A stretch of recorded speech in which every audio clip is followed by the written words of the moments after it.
ассалому алайкум бинандаҳои азизу арҷманд, мутаваҷҷеҳ бошед ба барномаи иттилооти ахбор ки аз студияи марказии телевизиони Тоҷикистон бо хабарҳои дохил ва хориҷи кишвар манзури шумо мегардад. Дар студия Саид Мукаррам Шарифзода. дар шаҳри Душанбе бахшида ба 30-солагии истиқлолияти давлатии Ҷумҳурии Тоҷикистон ва солҳои рушди деҳот, сайёҳӣ ва ҳунарҳои мардумӣ, озмунҳои шаҳрӣ, маҳаллаи беҳтарин ва кӯчаи беҳтарин гузаронида мешаванд.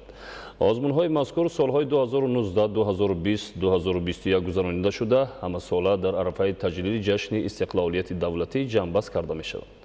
натиҷаҳои озмунҳоро бо назардошти номзадҳои аз тарафи комиссияҳои ноҳиявӣ пешниҳод гардида то 1 сентябри ҳар сол ҷамъбаст менамоянд. ин озмунҳо бо мақсади боз ҳам ободу зебо гардонидан ва рушд ёфтани шаҳраку маҳаллаҳои шаҳри Душанбе роҳандозӣ мегарданд. баргузории озмунҳои зикргардида барои дар сатҳи баланди ташкилию ғоявӣ таҷлил намудани 30-солагии истиқлолияти давлатии Ҷумҳурии Тоҷикистон шароити мусоид фароҳам меоранд.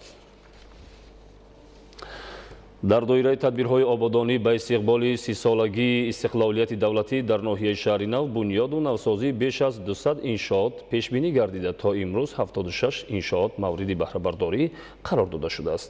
гузориш аз ноҳияи шаҳри Нав.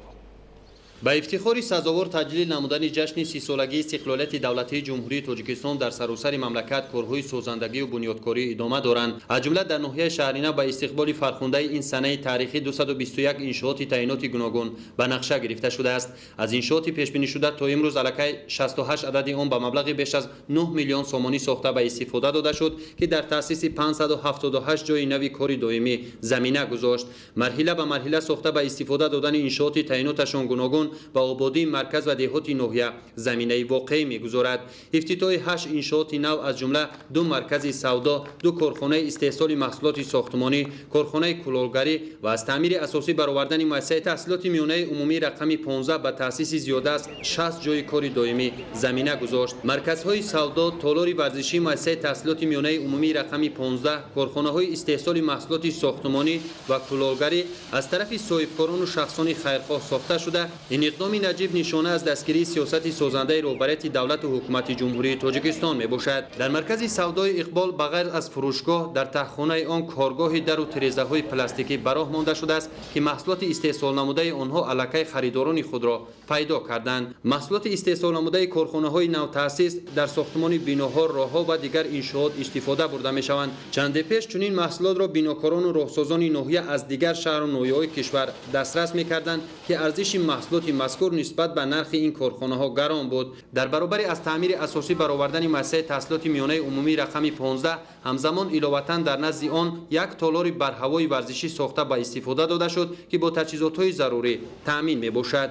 бо эълон гардидани солҳои рушди деҳот, сайёҳӣ ва ҳунарҳои мардумӣ, мақомоти иҷроияи маҳаллии ҳокимияти давлатии ноҳияи шаҳри Нав тибқи нақшаҳо корҳои амалиро анҷом дода ба соҳибкор Фозилҷон Носиров ҷиҳати рушди соҳаи кулолгарӣ тамоми шароитро муҳайё намудааст.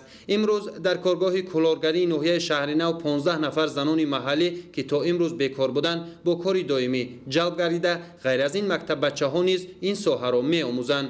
ҳунармандони ноҳия пайваста дар чорабиниҳои ноҳия иштирок намуда аз ҷониби мақомоти иҷроияи маҳаллии ҳокимияти давлатии ноҳияи шаҳри Нав қадрдонӣ карда мешаванд. ба хотири дар сатҳи баланд таҷлил намудани ҷашни 30-солагии истиқлолияти давлатии Ҷумҳурии Тоҷикистон раванди корҳои созандагию бунёдкорӣ дар ҳудуди шаҳраку деҳоти ноҳияи шаҳри Нав вусъат дода мешавад. абдулҳамиди Назир, Неқадами Нуралӣ, ноҳияи шаҳри Нав, ахбор. дар деҳаи боғи ҳабиби ҷамоати деҳоти балхобии ноҳияи Муъминобод бо саҳми соҳибкорони маҳаллӣ дар масофаи 1300 метр таъмири асосии роҳи байни деҳа оғоз гардид. дар ин деҳоти ноҳия як пули аз офати табиӣ зарардида низ аз нав барқарор ва пояҳои фарсудаи симчӯбҳо бо пояҳои оҳану бетонии нав иваз карда шуданд. идомаи мавзӯъ дар гузориши Саидҷафари Маҳмадалӣ ва Хуршеди Нодирхон. дар доираи вусъати тадбирҳои ободонӣ бахшида ба истиқболи ҷашни 30-солагии истиқлолияти давлатии Ҷумҳурии Тоҷикистон дар ноҳияи Муъминобод бо дастгирии ҳукумати Ҷумҳурии Тоҷикистон, мақомоти иҷроияи маҳаллии ҳокимияти давлатӣ, ҷалби соҳибкорон ва ҳашари дастаҷамъонаи сокинон бояд дар масофаи умумӣ беш аз 100 километр роҳҳои аҳамияти маҳаллӣ дошта сангфарш ва таъмиру навсозӣ карда шавад ки аз ин шумора таъмири асосии 1 километрро дар ҷамоати шаҳраки Муъминобод, 2 километр роҳи байни деҳаи Кулчашма Ғофилобод, роҳи автомобилгарди шаҳрак Муъминобод, сангфарш кардани 12 километр роҳи байни деҳаи Туто, 18 километр роҳи байни деҳаи Тебалай, 14 километр роҳи деҳаи Турконӣ, 18 километр роҳи байни деҳаи Балхобӣ, 8 километр роҳи деҳаи Чашмасор, 12 километр роҳи байни деҳаи Лангар Ғуломобод, 8 километр роҳи деҳаи Навбаҳор, 10 километр роҳи деҳаи Дошман, 4 километр роҳи деҳаи Сармайдон, мунфарш кардани 2 километр роҳи деҳаи Дӯстӣ ва 2 километр роҳи деҳаи Ҳанатарош ба нақша гирифта шуда, дар ин самт корҳо бо сурат ҷараён дорад. Дар асоси ин нақшаи чорабинӣ дар ҷамоати деҳоти Балхобии ноҳия аз ҷониби соҳибкори маҳаллӣ Ҳокимшод Ҷобиров дар масофаи 1300 метр таъмири асосии роҳи байни деҳаи Боғи Ҳабиб идома дорад. Дар ин деҳоти ноҳия барои оғози корҳои мунфаршкунӣ ва минбаъд дар ҳолати хуб нигоҳ доштани сифати роҳ дар ҳамдастӣ бо мақомоти иҷроии маҳаллии ҳокимияти давлатӣ як пули азофаи табиӣ зарардида аз нав барқарор ва новаҳои гузари бетонӣ ду шафати роҳи деҳа пурра навсозӣ карда шуд. Дар доираи вусъати чунин корҳои ободонӣ аз тарафи мутахассисони шабакаҳои барқи ноҳия пояҳои фарсудаи ду канори роҳи ҳудуди деҳа низ бо пояҳои оҳану бетонии нав иваз карда шуд. Дар деҳаи Боғи Ҳабиб айни ҳол бо ҷалби 4 адад техникаи муосири роҳсозӣ ва мутахассисони муассисаи давлатии нигаҳдории роҳҳои автомобилгард аз 1300 метр роҳи деҳа дар масофаи қариб 500 метри он корҳои мунфаршкунӣ анҷом дода шудааст. роҳи деҳаи мазкур бо паҳнои 8 метр мунфарш карда мешавад.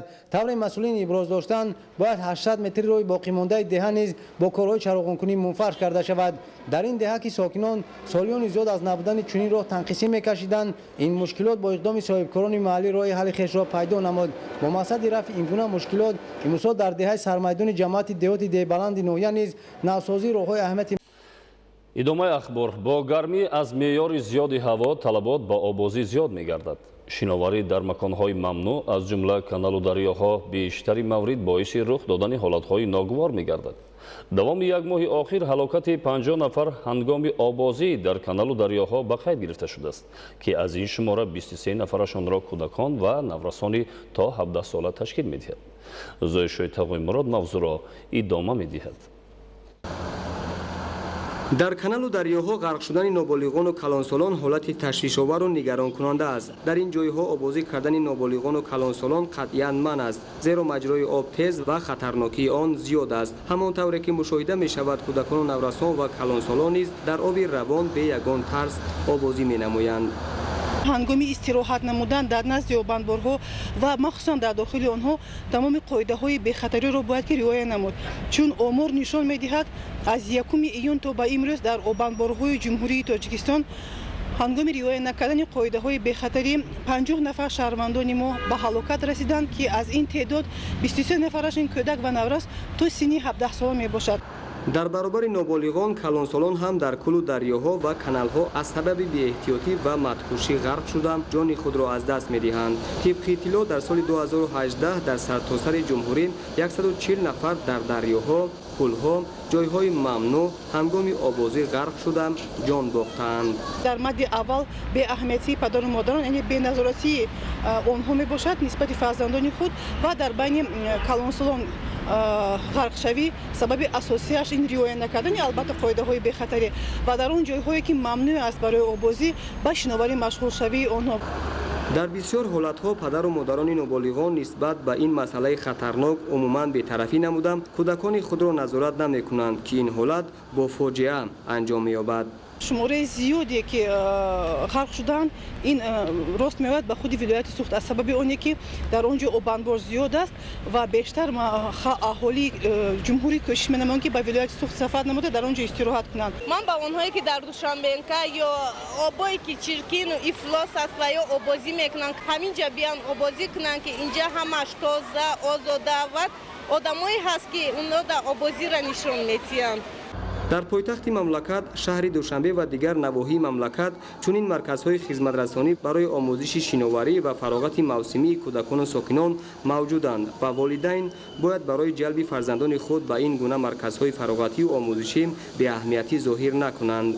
اینجا ما برای آبازی کنی آمدیم. در اینجا کچلیکا است که از بلندی به پایان فرایی. нафаре ки ба худ боварӣ надорад бояд ҳаргиз дар ҷойҳои мамнӯъ обозӣ накунад, зеро мегӯянд гар шиновар нестӣ по бар лаби дарё мане.